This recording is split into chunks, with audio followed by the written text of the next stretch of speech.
Hi friend, मेरे channel पे आपका स्वागत है। दोस्तों, आज की वीडियो में हम बुलिश हरामी पैटर्न के बारे में बात करेंगे। चलो चलते हैं कंप्यूटर स्क्रीन पर। सबसे पहले दोस्तों आपको है ना एक कंटिन्यूस डाउन ट्रेंड देखना है। डाउन ट्रेंड के बाद में एक रेड कैंडल होना बहुत ज़रूरी है, यानी बेरिक कैंडल। उसके बाद में जो सेकंड कैंडल बनेगी वो ग्रीन बननी चाहिए, यानी बुलिश कैंडल। ये रेड कैंडल के अंदर ही ग्रीन कैंडल क्लोज होनी चाहिए, ये बात का आप ध्यान रखिए। कभी कभी एक कंटिन्यूस डाउन ट्रेंड के बाद में है ना रेड कैंडल के बाद में है ना एक कभी कभी आपको डोजी फॉर्मेशन भी दिख सकती है। दोस्तों, दोनों का काम करने का तरीका एक ही है, दोनों में कोई डिफरेंस नहीं है। चलो चलते हैं, हम चार्ट पे बहुत सारे एग्जांपल देख लेते हैं। जो पहला चार्ट है कोल इंडिया का, आप देख सकते हो कि कंटिन्यूस डाउन ट्रेंड के बाद में है ना एक रेड कैंडल फॉर्मेशन हुई है। जो उसके बाद में सेकंड कैंडल बुलिश कैंडल है। आप देख सकते हो कि जो बुलिश कैंडल है रेड कैंडल के अंदर क्लोज हुई है।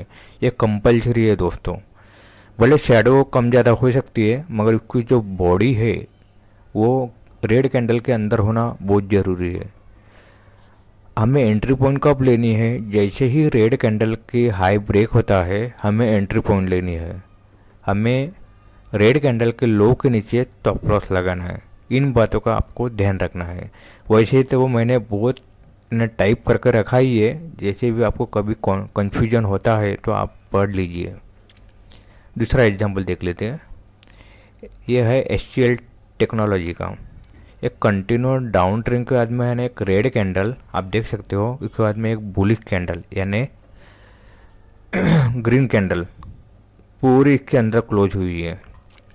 इसके हाई रेड कैंडल के हाई के ऊपर हमें एंट्री पॉइंट लेनी है जैसे ही ब्रेक होता है तब, और रेड कैंडल के लो के नीचे हमें स्टॉप लॉस लगाना है। बहुत ही सिंपल और इजी तरीका है दोस्तों। आप जितनी प्रैक्टिस करोगे ना उतना ही आपको ये अच्छे से ट्रेड कर पाओगे। यह है अपार इंडस्ट्रीज का चार्ट। एक कंटिन्यूस डाउन ट्रेंड के बाद में है ना पहला रेड कैंडल के बाद में एक बुलिश कैंडल यानी ग्रीन कैंडल पूरा इसके अंदर ही क्लोज हुआ है। बोले शेडो थोड़ा कम ज़्यादा हो सकता है, ये बातों का आपको ध्यान देना है। जैसे ही रेड कैंडल का हाई ब्रेक होता है हमें एंट्री पॉइंट लेनी है। रेड कैंडल के लो के नीचे हमें स्टॉप लॉस लगाना है। यह है CDSL का चार्ट। एक कंटिन्यूस डाउन ट्रेंड के बाद में रेड कैंडल के बाद में एक बुलिश कैंडल।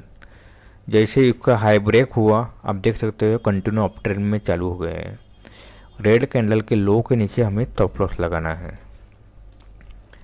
यह है JSW स्टील का चार्ट।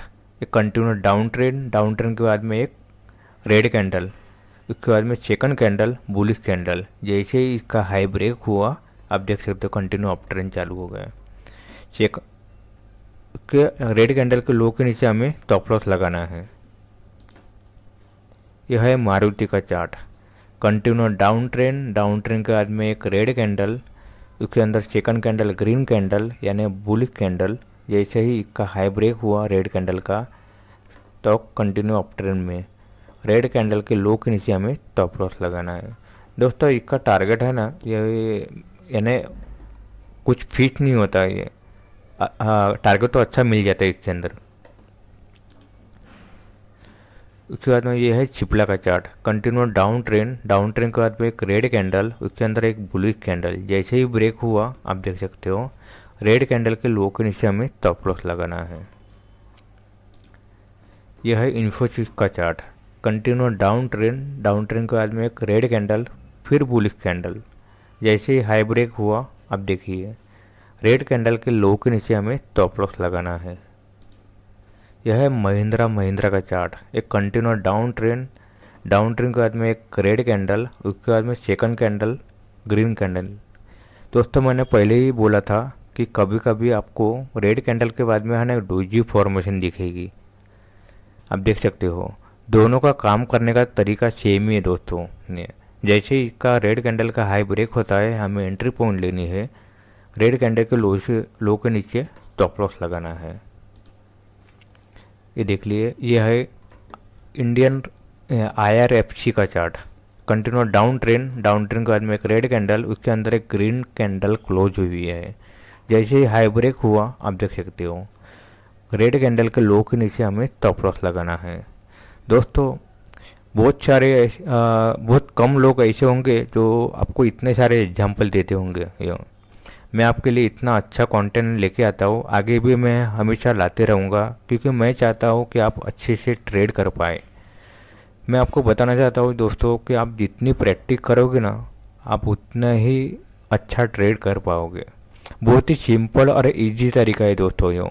हम चीज़ों को है ना बहुत कॉम्प्लिकेटेड कर देते हैं।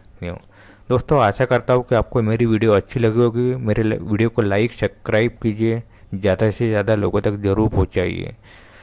दोस्तों मैं आपको एक बात बताना चाहता हूँ कि मैं कोई भी स्टॉक बाय सेल होल्ड करने की कोई रिकमेंडेशन नहीं देता हूँ। मैं सिर्फ एजुकेशन पर्पज़ के हिसाब से ये वीडियो बनाता हूँ। मैं चाहता हूँ कि आप खुद से अपनी स्टडी करें और उसके बाद में ट्रेड लीजिए। थैंक यू दोस्तों। जय हिंद, जय भारत।